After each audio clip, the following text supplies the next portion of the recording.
Assalamualaikum warahmatullahi wabarakatuh. Perkenalkan, nama saya Diah Agustin Risma. Saya dari Prodi Pendidikan Agama Islam STAI Miftahul Ulum Tanjung Pinang.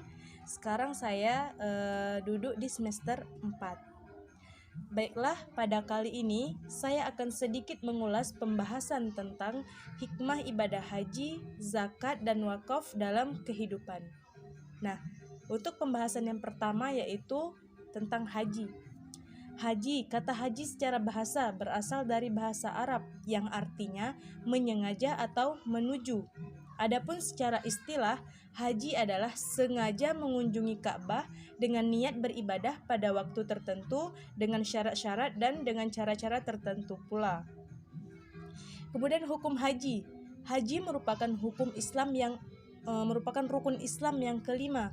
Hukum melaksanakan ibadah haji itu adalah wajib bagi yang mampu melaksanakannya.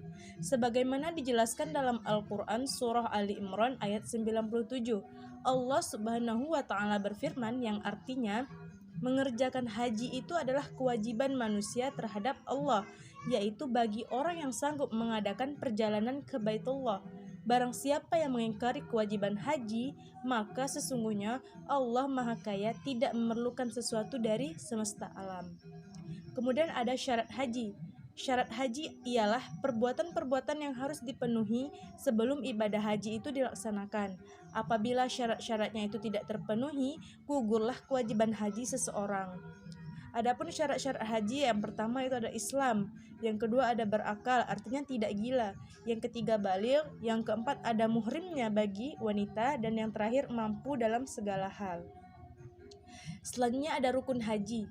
Rukun haji itu adalah perbuatan-perbuatan yang harus dilaksanakan atau dikerjakan sewaktu melaksanakan ibadah haji.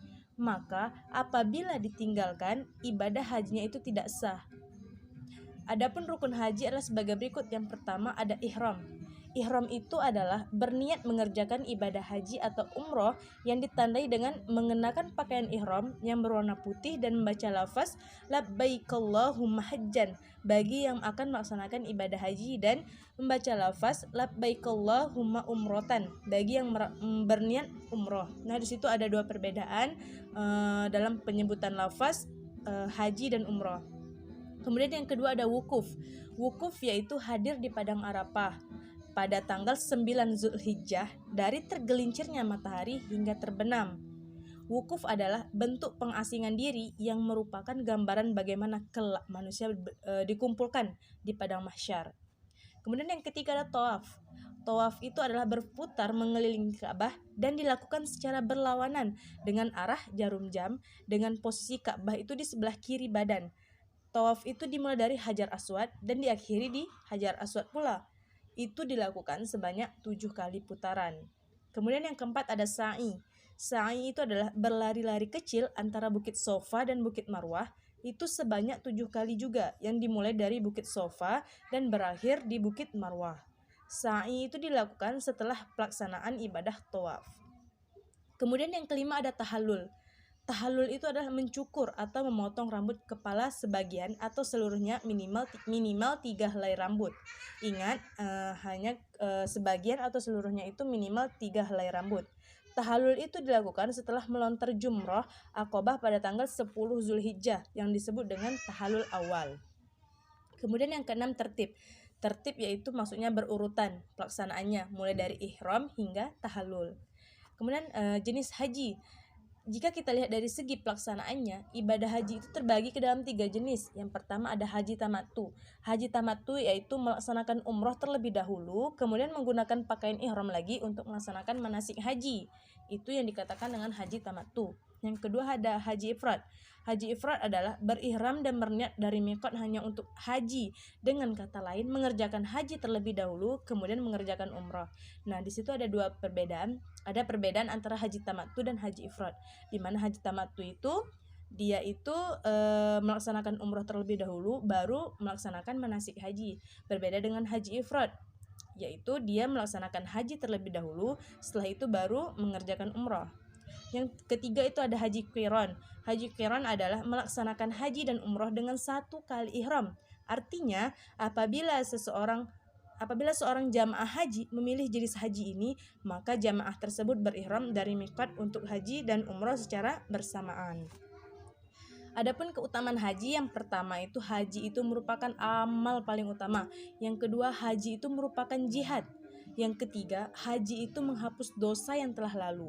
Dan yang terakhir itu pahala ibadah haji itu adalah syurga. Nah, itu merupakan pembahasan tentang haji. Kemudian kita lanjutkan dengan zakat. Zakat itu menurut bahasa artinya tumbuh, suci, dan berkah. Sedangkan menurut istilah, zakat itu adalah pemberian yang wajib diberikan dari harta tertentu menurut sifat-sifat dan ukuran kepada golongan tertentu. Nah, hukum haji, hukum zakat maksudnya, maaf. Allah Subhanahu wa Ta'ala telah menetapkan hukum wajib atas zakat sebagai salah satu dari 5 rukun Islam yang disebutkan di dalam Al-Quran. Nah, jadi hukum zakat itu adalah wajib. Adapun syarat-syarat zakat, yang pertama syarat zakat yang berhubungan dengan subjek, ada Islam, merdeka, berakal, dan baligh. Itu syarat zakat yang berhubungan dengan subjek.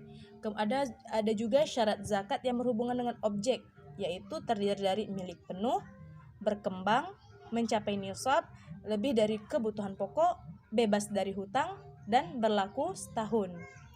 Adapun rukun zakat yaitu pelepasan atau pengeluaran hak milik pada sebagian harta yang dikenakan wajib zakat. Kemudian ada penyerahan sebagian harta tersebut dari orang yang mempunyai harta kepada orang yang mengurusi zakat atau yang disebut dengan amil zakat. Kemudian yang terakhir, penyerahan amil kepada orang yang berhak menerima zakat sebagai milik. Itu merupakan rukun zakat. Kemudian ada hikmah dan keutamaan ibadah zakat.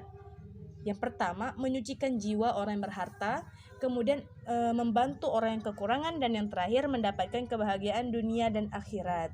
Nah, itu hikmah dan keutamaan ibadah zakat. Kemudian pembahasan yang terakhir yaitu tentang wakaf. Kata wakaf itu berasal dari bahasa Arab yang berarti menahan, al-habs, dan mencegah, al-man'u, artinya menahan untuk dijual, dihadiahkan, atau diwariskan. Sedangkan berdasarkan istilah syar'i, wakaf adalah penahanan harta milik seseorang kepada orang lain atau kepada lembaga dengan cara menyerahkan benda yang sifatnya kekal kepada masyarakat untuk diambil manfaatnya. Hukum wakaf yaitu sunnah, namun bagi pemberi wakaf atau yang disebut dengan wakif, itu merupakan amaliyah sunnah yang sangat besar manfaatnya. Wakaf merupakan sedekah jariyah yang pahalanya terus mengalir meskipun wakif atau pemberi wakaf itu sudah wafat. Di mana Rasulullah Shallallahu Alaihi Wasallam bersabda, apabila seseorang meninggal maka amalannya terputus kecuali 3 perkara, yaitu sedekah jariyah, ilmu yang bermanfaat, atau anak soleh yang mendoakannya. Hadis riwayat Bukhari dan Muslim.